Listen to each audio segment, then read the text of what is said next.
بسم الله الرحمن الرحيم عما يتساءلون عن النبأ العظيم الذي هم فيه مختلفون كلا سيعلمون ثم كلا سيعلمون ألم نجعل الأرض مهادا والجبال أوتادا وخلقناكم أزواجا وجعلنا نومكم سباتا وجعلنا الليل لباشا وجعلنا النهار معاشا وبنينا فوقكم سبعا شدادا وجعلنا سراجا وهاجا وأنزلنا من المعصرات ماء ثجاجا لنخرج به حبا ونباتا وجنات ألفافا إن يوم الفصل كان ميقاتا يوم ينفخ في الصور فتأتون أفواجا وفتحت السماء فكانت أبوابا وسيرت الجبال فكانت سرابا إن جهنم كانت مرصادا للطاغين مآبا لابثين فيها أحقابا لا يذوقون فيها بردا ولا سرابا إلا حميما وغساقا جزاء وفاقا إنهم كانوا لا يرجون حسابا وكذبوا بآياتنا كذابا وكل شيء أحصيناه كتابا فذوقوا فلن نزيدكم إلا عذابا إن للمتقين مفازا حدائق وأعنابا وكواعب طرابا وكأسا دهاقا لا يسمعون فيها لغوا ولا كذابا جزاء من ربك عطاء حسابا رب السماوات والأرض وما بينهما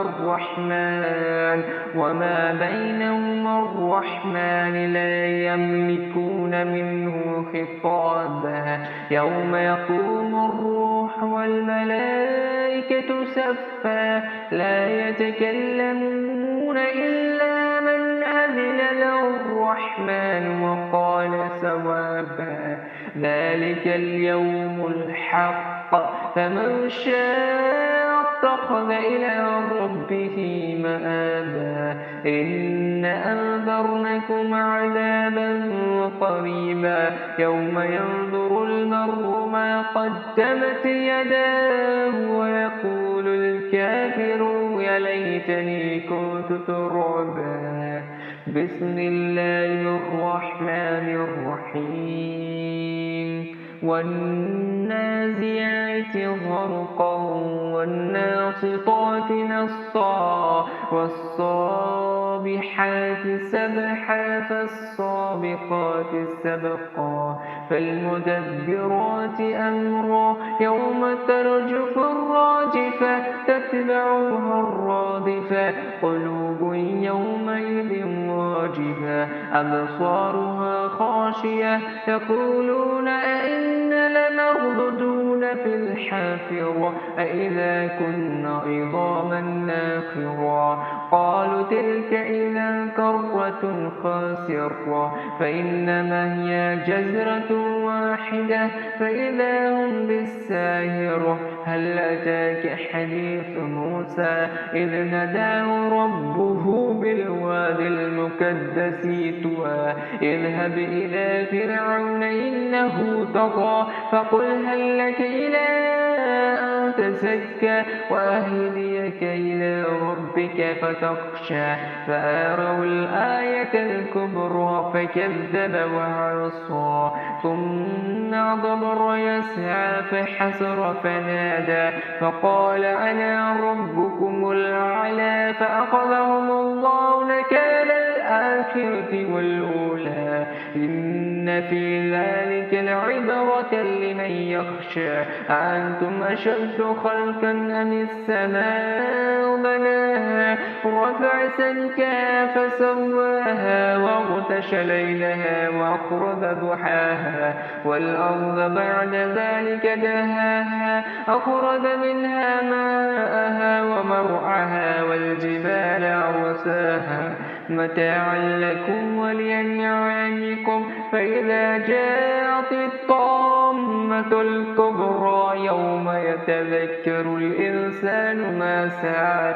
وبرزت الجحيم لمن يرى فأما من طغى وأثر الحياة الدنيا فإن الجحيم هي المأوى وأما من خاف مقام ربه